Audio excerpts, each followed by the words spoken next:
Welcome to our digital library.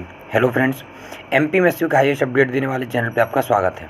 ना कि सिर्फ हाईएस्ट अपडेट देने वाला चैनल, यूट्यूब पे एकमात्र चैनल जो आपको एमपीएमएसयू की इतनी सारी अपडेट प्रतिदिन अपने चैनल आवर डिजिटल लाइब्रेरी के माध्यम से देता है।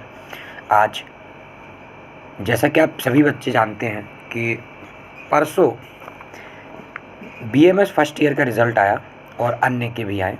उसमें जो मूलतः बच्चे जो सबसे जो अपन बात करने आ रहे हैं परेशानी को लेकर के कि सर मुझे 17 नंबर मिले, लेकिन मैं 17 तो ओटी ही सही था। मतलब जो सबसे बड़ी समस्या बच्चों की आती है कि सर मैंने जो लिखा उसके आधार पे तो मुझे उतने नंबर दिए ही नहीं गए। दूसरा, कुछ ऐसे ही बच्चे हैं जिनको ये लगता है कि सर मुझे तो उम्मीद ही नहीं थी कि मुझे सब्जेक्ट में इतना अच्छा स्कोरिंग मिलेगा और उनको मिल गया। इस विषय पे बात करेंगे। दूसरा, अपन ये बात करने जा रहे हैं कि आप मतलब जैसे जब रीवैल्यूएशन बंद हुआ तो अब यूनिवर्सिटी ने उसके जगह पे क्या नया चालू किया। तो सबसे पहले जब आपको मालूम है, एक वर्ड आपने सुना है रीवेरिफिकेशन। आंसर बुक 50 करके आप जब देखोगे उसमें आंसर कॉपी खुलती है, और एक है रीटोटलिंग, और तीसरा जो आरटीआई लगाने का सिस्टम है। तो इन तीनों को अपन आज डिस्कस करने वाले हैं आज की इस वीडियो में। तो सबसे पहले, अगर आपको लगता है कि आपकी कॉपी आपने जो लिखा है आप उससे पास हो सकते हो और आपको पास नहीं किया गया है, तो ये 3 मुद्दे आप जरूर ध्यान रखना। सबसे पहले आपके पास हक का क्या है? रीवेरिफिकेशन। रीवैल्यूएशन बंद करके जो 2000 रुपये लगता था, अब 1000 रुपये लगता है रीवेरिफिकेशन के लिए। सर रीवेरिफिकेशन में क्या होता है? रीवेरिफिकेशन में क्या होता है, आपके पन्ने पलटे आते हैं, देखा आता है कोई ऐसा तो नहीं है रीवेरीफाई किए, कोई ऐसा पेज तो नहीं है जो चेक ना किया गया, ऐसा कुछ है तो नहीं लफड़ा। फिर उसकी फ़ीस कितनी है? 1000 रुपये प्रति पेपर। उसको भेजना कैसे? आपको पूरे डॉक्यूमेंट यूनिवर्सिटी जाने की जरूरत नहीं है, आप सभी आपको डॉक्यूमेंट आपको स्पीड पोस्ट करना पड़ेगा। उसका फॉर्म आएगा, फॉर्म भरिए, साथ ही साथ फॉर्म भरने के बाद आप अपना अटैच कर दीजिए डीडी, 1000 रुपये की डीडी, या जितने सब्जेक्ट 5 सब्जेक्ट 5000, 2 सब्जेक्ट 2000 रुपये। रीटोटलिंग क्या प्रोसीजर है? रीटोटलिंग में आपके मार्क्स टोटल किए आते हैं, क्योंकि रीटोटलिंग के कारण भी बच्चों को समस्या आती है, तो रीटोटलिंग का ये रहता है। ठीक है।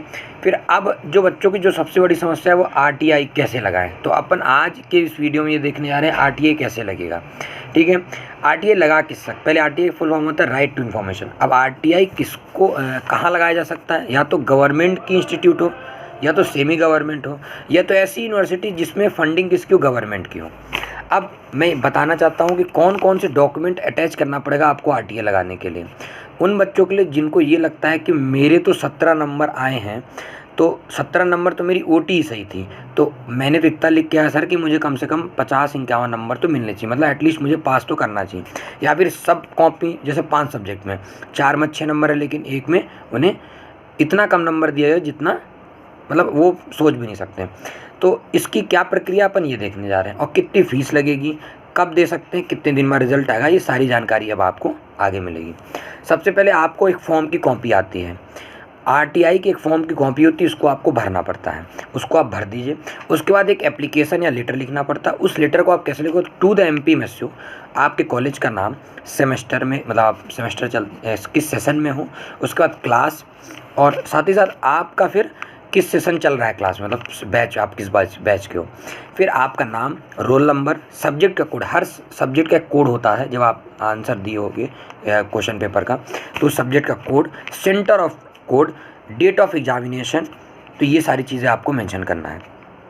साथ ही साथ उस एप्लीकेशन फॉर्म में ये ज़रूर लिखना है कि आरटीआई जो कि 2005 एप्लीकेशन सेक्शन 6 सब्सक्रिप्शन 3 के तहत अगर मेरी जो जानकारी मैं भेज रहा हूँ या भेज रही हूँ वो अगर गलत जगह चला जाता है, गलत डिपार्टमेंट चला जाता है, तो ये 5 दिन के अंदर इस जो मेरी समस्या है, और फालतू बात नहीं लिखना आपको, अपने सिर्फ काम की कि मेरी इस आंसर बुक में, इस चैप्टर, मतलब इस एग्ज़ाम, मतलब क्या बोलते हैं, इस आंसर शीट में ये समस्या आ रही है, मेरे को मेरे इतने नंबर, इतने कम नंबर दिए गए थे, मैंने तो बहुत अच्छे से लिखा था। आप स्पष्ट ही लिखना है, ऐसा नहीं कि अपन पूरी कहानी लिख रहे हैं। कोशिश करना है कम से कम शब्दों में अपन अपनी बात रख दें।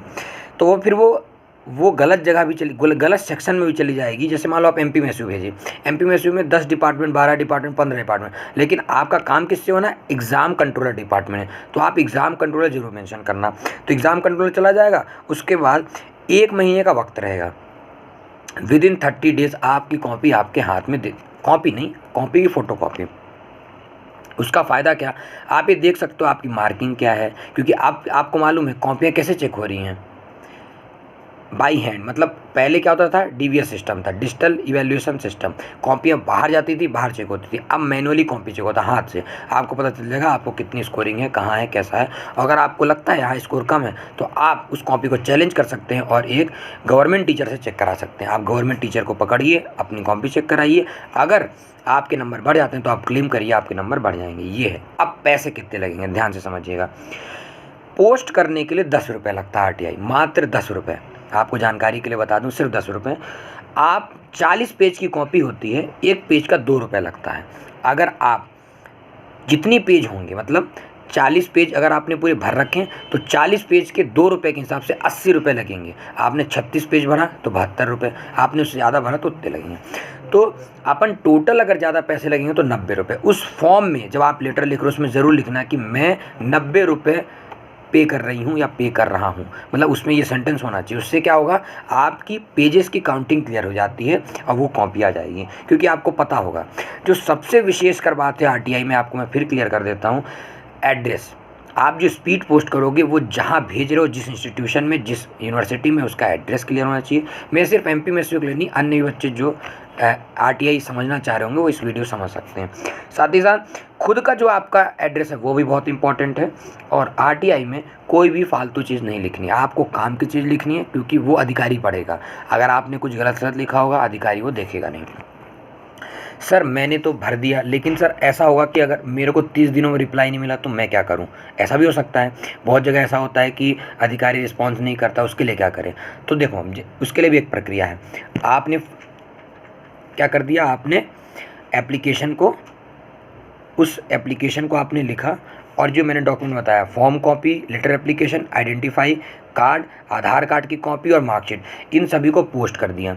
उस पोस्ट को कहाँ, सबसे ज़रूरी एड्रेस, और कहाँ पोस्ट कर दिया? एमपीएमएसयू में। अब आप एमपीएमएसयू कर दिए, और साथ ही ये ध्यान रखना, एग्ज़ाम कंट्रोलर डिपार्टमेंट। अगर 30 दिनों के अंदर आपको नो रिस्पॉन्स मिलता है तो फिर आप ध्यान रखना, आप अपनी कॉपी एपीआईओ या पीआईओ को भेजो। एपीआईओ पीआईओ फिर ऑर्डर करेगा, किसको करेगा? एमपीएमएसयू को, कि भैया तूने 1 महीने से इस बच्चे की कॉपी अभी तक आपने दी क्यों नहीं?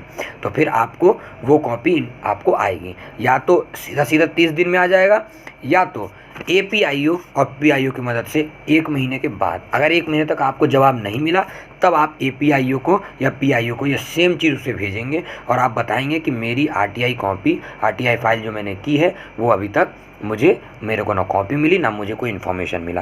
तो ये प्रक्रिया है। सिर्फ 90 रुपये लगेगा अगर आप एमपीएमएसयू के छात्र हैं, क्योंकि 40 पन्ने कॉपी है। अगर आप अन्य जगह के छात्र हैं, आप कोई भी इस वीडियो को जो भी पूरे प्रदेश भर से देख रहा है, जहाँ भी आप देख रहे हो, पूरी इंडिया लेवल पे, आप ध्यान रखो, जितनी पेज की आपकी कॉपी होगी उतना 2 रुपये, साथ ही साथ 10 रुपये लगेगा आपको भेजने के, पोस्ट करने के, मात्र 10 रुपये। हर जगह सेम है। अब आप देख लो, आपको जो आवश्यकता पड़े तो मैं आरटीआई की पूरी जानकारी आपको दे दूँ इस वीडियो के माध्यम से। कोई भी समस्या आती है आप मुझे वीडियो पे मैसेज कर दो, कमेंट कर दो, और मेरे पास जब वक्त रहेगा तो मैं आपको इसी तरह मैं आपको अपडेट करूँगा। Thank you.